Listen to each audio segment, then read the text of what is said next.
Hello dear friends, welcome to Saubit Agrawal classes.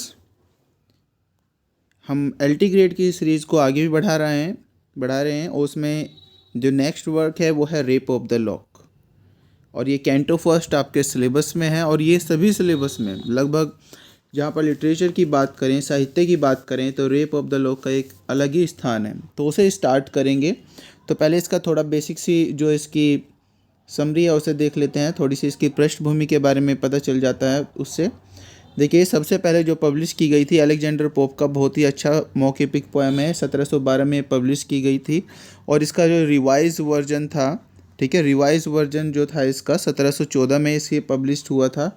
और ये poem बताती है, एक पोएम है और सटायरिकल पोएम है, मॉक हीरोइक पोएम है। ठीक है, ये बताता है हाई सोसाइटी के एक झगड़े को दिखाता है ये। और वो झगड़ा किस किस के बीच में था? एराबेला फर्मर, ठीक है, एराबेला फर्मर के बीच में, और किसके, और एंड लॉर्ड पीटर, ठीक है, इन दोनों के बीच में। एराबेला फर्मर जो है इस पोएम में बेलिंडा करके दिखाई गई है। ठीक है, तो जो लॉर्ड पीटर था, ठीक है, जो लॉर्ड पीटर था ये क्या कर लेता है, जो एराबेला फर्मर है उसके जो बालों से उसके जो बाल थे जिससे वो बहुत ही प्रेम करती थी, उसके बाल जो है वो, उसके जो लॉक था वो उसे काटता है। तो इसी के ऊपर एक झगड़ा जो है दिखाया गया है। और ये जो पोएम उन्होंने लिखी थी अलेक्जेंडर पोप ने अपने फ्रेंड जो है, ठीक है, उनके फ्रेंड का नाम था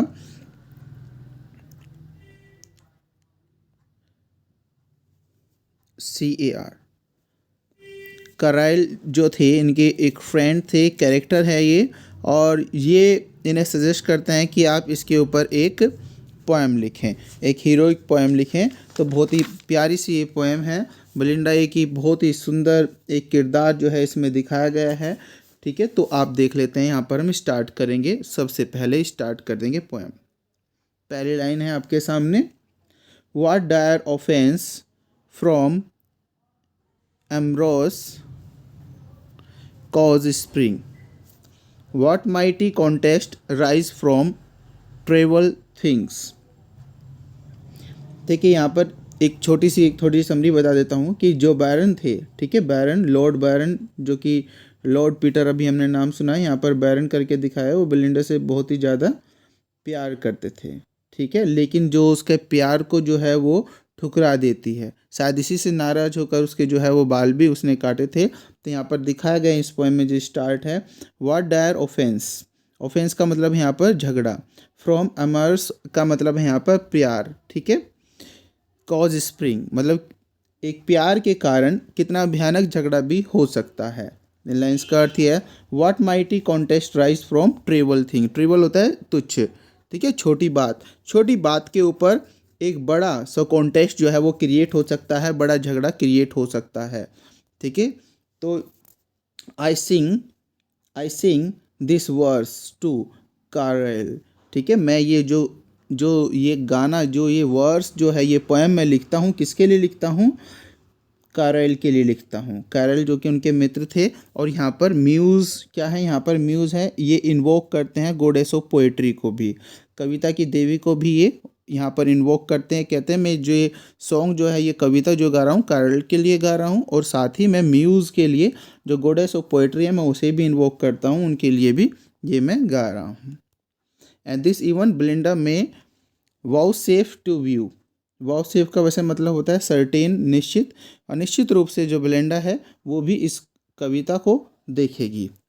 स्लाइट इस सब्जेक्ट, जो ये सब्जेक्ट है मैंने जो लिया हुआ है कि एक सुंदर स्त्री के बालों को काटना और उसी के ऊपर झगड़ा होना, ये एक ट्रेवल है, ये छोटा है ये subject, but not so the praise, ठीक है, but not so praise if see inspired and he approve my lease. वो कहता है कि जो ये मैंने ये जो सब्जेक्ट लिया है बहुत ही तुच्छ लिया है, और शायद हो सकता है इसकी ज़्यादा प्रशंसा ना हो। इफ़ सी इंस्पायर, लेकिन अगर गॉडेस ऑफ पोएट्री मुझे इंस्पायर करती है तो हो सकता है इसकी प्रशंसा भी हो जाए। ही अप्रूव माई लीज, और जो करल है वो मेरी जो ये मैं कविता, जो ये गाना गा रहा हूँ, ये इपिक लिख रहा हूँ, मॉक पोएम जो लिख रहा हूँ, तो शायद उसे भी अगर अप्रूव करें तो इसकी प्रशंसा भी हो सकती है। क्लियर हो गया होगा फर्स्ट स्टेंजा। इसी तरीके से धीरे धीरे सभी स्ट्रेंजर जो हैं वो क्लियर करेंगे। Say what strange motive goddess could compel a well bred lord assault a gentle belle. देखिए इन लाइंस का क्या अर्थ है। मोटिव होता है उद्देश्य, अ गॉडेस का मतलब होता है यहाँ पर कविता की देवी। कुड कंपेल, कंपेल का मतलब होता है मजबूर होना, किसी भी चीज़ के लिए मजबूर होना।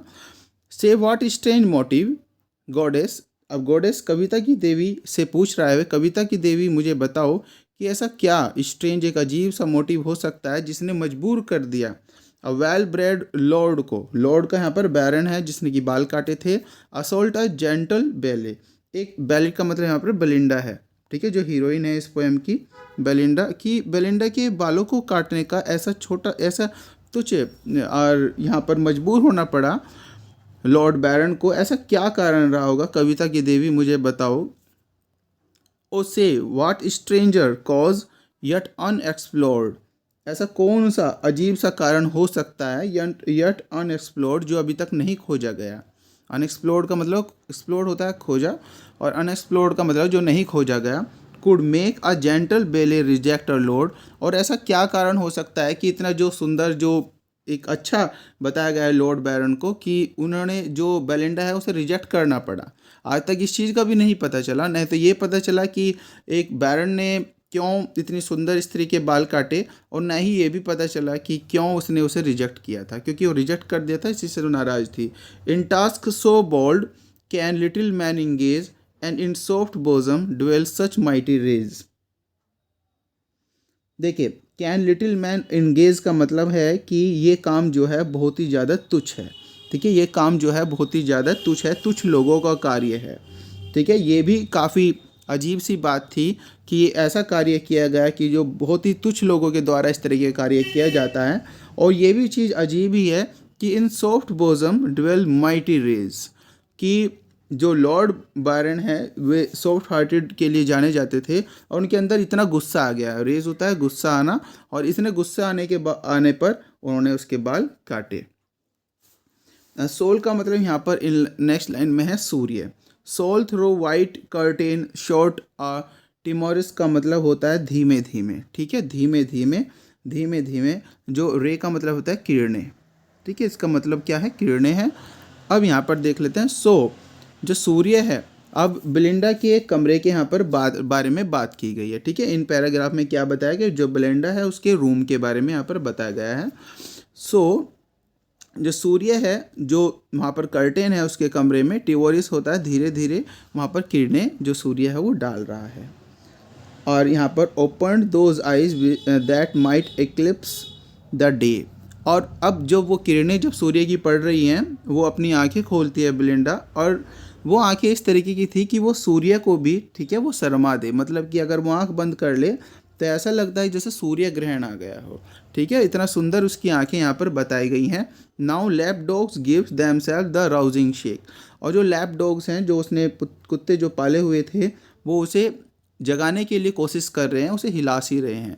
अ sleepless lovers just at sleepless lover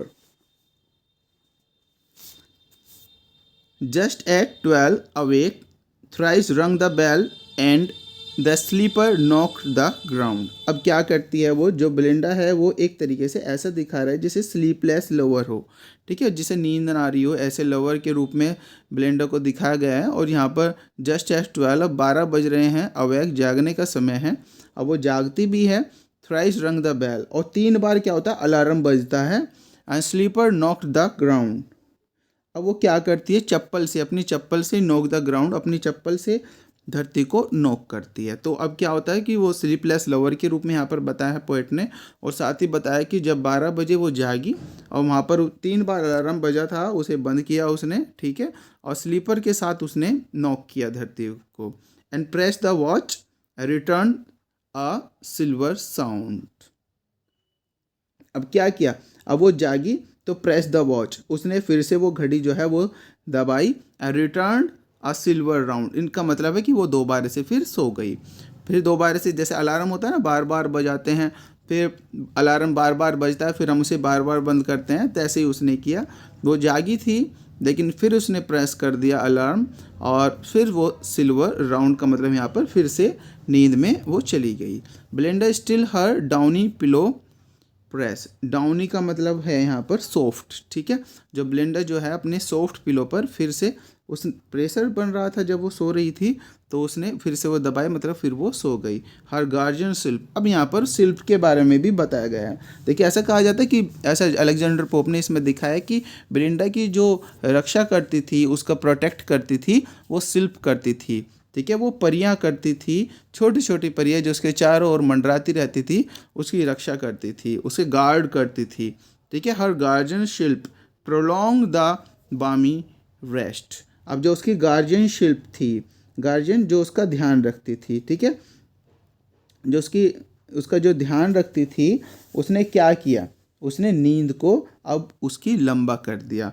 prolong होता है लंबा करना, बामी रह जो उसका नींद थी ना, अब वो जो गार्जियन शिल्प थी वो चाह रही थी और उसकी जो मालकिन है थोड़ा आराम कर ले, तो आराम करने के लिए उसने उसकी नींद जो है वो लंबी कर ली। That he had summon to her silent bed.